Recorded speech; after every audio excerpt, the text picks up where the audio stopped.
Welcome to today's restoration adventure, where we're diving deep into the past to bring new life into a vintage gem, a 1950s Craftsman drill press manufactured by the King Seeley Corporation. This drill press is over 70 years old and was still operational before we began our restoration. It's a testament to the quality and durability of the items built in the past. Today we'll show you why restoring these old treasures is worth the effort. Our journey begins with a full teardown of this classic machine. One of the first things you'll notice is the simplicity and robustness of its construction.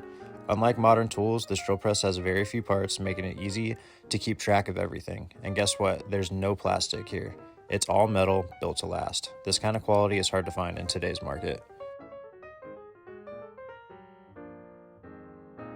Disassembling the drill press was a breeze. With just a few tools, we had everything laid out in no time. The parts are straightforward and well designed, making the teardown process not only manageable, but also enjoyable. Each piece tells a story of an era when things were built to be repaired and maintained. A perfect example of this is the shielded ball bearings that we're getting ready to remove and replace. Next, we tackled the cleaning and degreasing. We soaked the parts overnight in super clean to remove years of grime and oil. This step is crucial to prepare the parts for future restoration processes. It's amazing how well built these components are, even after decades of use. To tackle the rust, we gave the parts a bath in vinegar. It's a great way to dissolve rust, but be sure to neutralize the vinegar afterwards. We soak the parts in water with baking soda to prevent flash rusting, a crucial step that ensures the metal stays clean. This process reveals the true beauty of the original metalwork. Next, we meticulously degreased all of the smaller hardware by hand using super clean. We ensured every piece was spotless and free from grime, guaranteeing top-notch performance and appearance. For the column, we used a quote-unquote poor man's lathe setup. By securing the column between two pieces of plywood and all thread and using an electric drill, we were able to sand it progressively from 80 grit to 3000 grit. The final touch was Mother's mag polish and Johnson's paste wax, leaving the column with a beautiful shine. This meticulous polishing process not only restores the column, but enhances its original luster.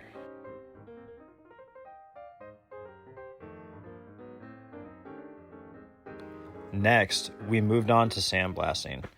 This step serves two purposes: removing any remaining surface contamination and creating a rough texture that helps paint or powder coating adhere better.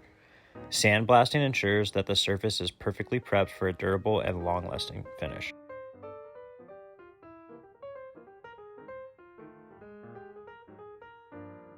We also took the time to polish all the hardware and chrome-plated parts using our vintage Craftsman bench grinders. These little details make a big difference in the overall appearance of the restored drill press. Polished hardware adds a touch of elegance and shows our commitment to every detail.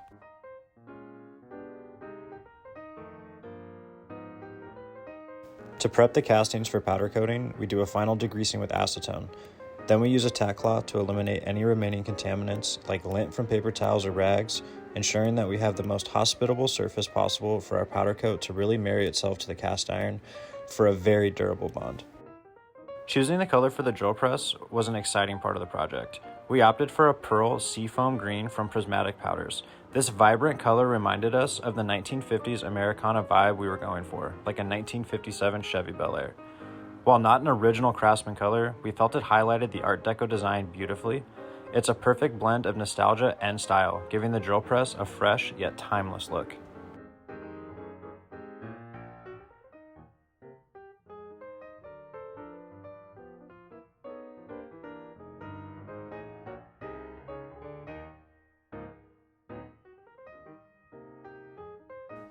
We made a few modern updates as well. We drilled and tapped holes to mount an electrical junction box and outlet, along with a hidden light inside the head casting.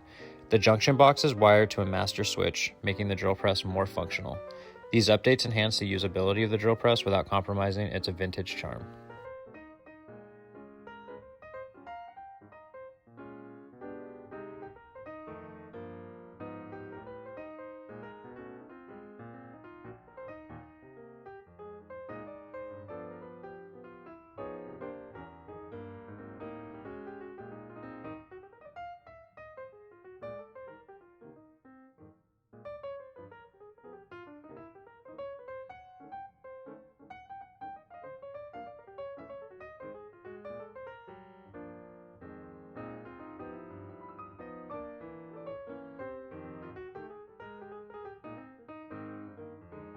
We used an orbital sander on the base, work table, and other originally machined surfaces on the different castings.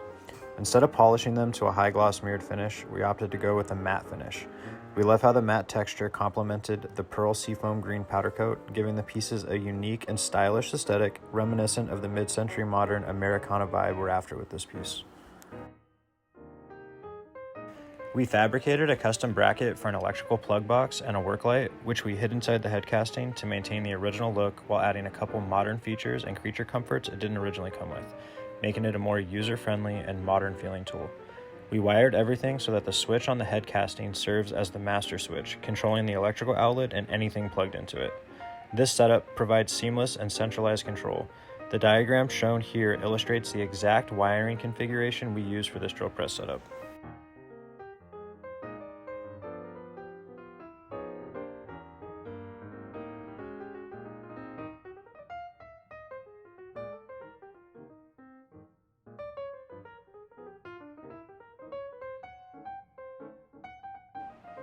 We replaced the original 70-year-old ball bearings with quality PGN direct replacement ball bearings. This replacement of the worn-out bearings ensures a long, smooth, and accurate operational life of the drill press. We want to emphasize that we invested this much time and effort into restoring this particular drill press because despite its age, all the wearable parts are still available, easily accessible, and most importantly, affordable. This drill press was designed to be maintained and passed down through generations. It's not a throwaway item. It's an heirloom tool built to last and be cherished for years to come.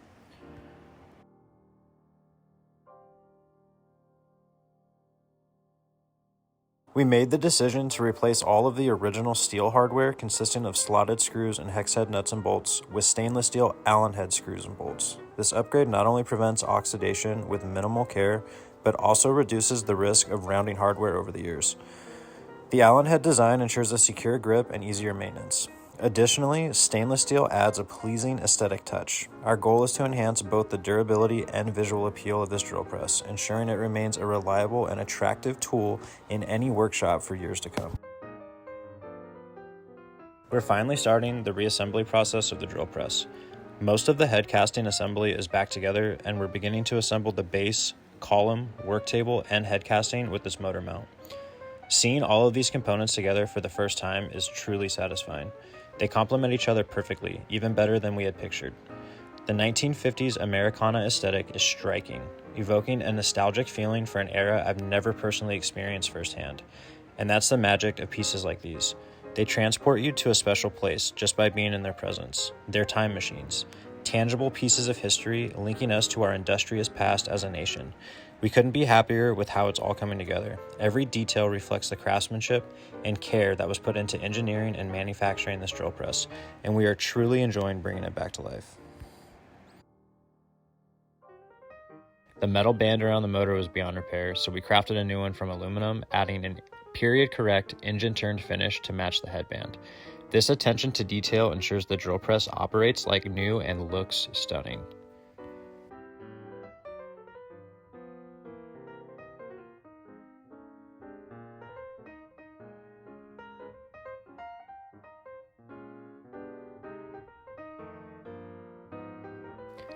Unfortunately, we lost footage of the motor rebuild due to a technical glitch, but rest assured, it got a complete overhaul, including a new electrical cord and new ball bearings.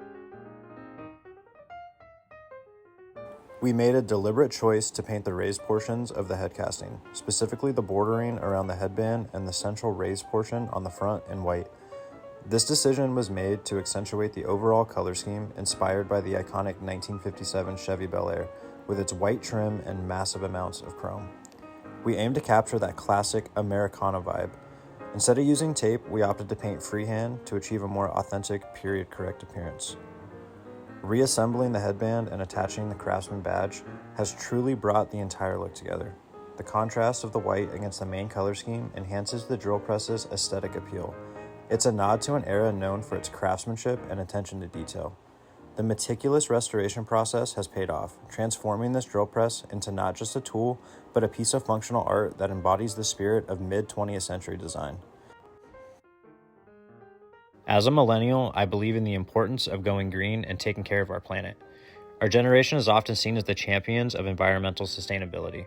We advocate for reducing waste, recycling, and using renewable resources. However, there's a paradox here. Despite our strong environmental values, we often perpetuate a throwaway culture. We're surrounded by products designed with planned obsolescence in mind, items that are meant to be used briefly and then discarded. Instead of falling into this cycle, we have an opportunity to make a different choice. Vintage machinery like this 1950s Craftsman drill press represents an era when products were built with pride and meant to last a lifetime. These machines are made from high-quality materials, designed to be repaired and maintained, not just thrown away when something goes wrong. By choosing to restore vintage tools, we're making a statement against the throwaway culture. We're saying no to cheap, mass-produced items that flood our markets and end up in our landfills. We're embracing sustainability in a very tangible way by giving new life to old machinery. Restoring these items not only preserves a piece of history, but also honors the craftsmanship and engineering of the past. Each restoration project is a small rebellion against the disposable mindset. It's about valuing durability, functionality, and beauty. Moreover, this practice sends a powerful message to manufacturers. We demand better. We want products that are built to last, made with care, and designed with the environment in mind. We want tools that can be repaired, not just replaced. By supporting this approach, we push for a shift in manufacturing standards towards producing items that combine quality and sustainability. Think about it. When you restore a vintage drill press, you're not just saving a piece of machinery. You're preventing waste, reducing the demand for new resources, and promoting a culture of reuse and respect for quality. This is a profound way to contribute to a greener planet. So let's cherish these old treasures. Let's restore them, use them, and pass them on to future generations. Together, we can break the cycle of planned obsolescence and embrace a future where products are made to last and worthy of our investment. Thank you for joining us on this restoration journey. If you enjoyed this video, please like, comment, and subscribe.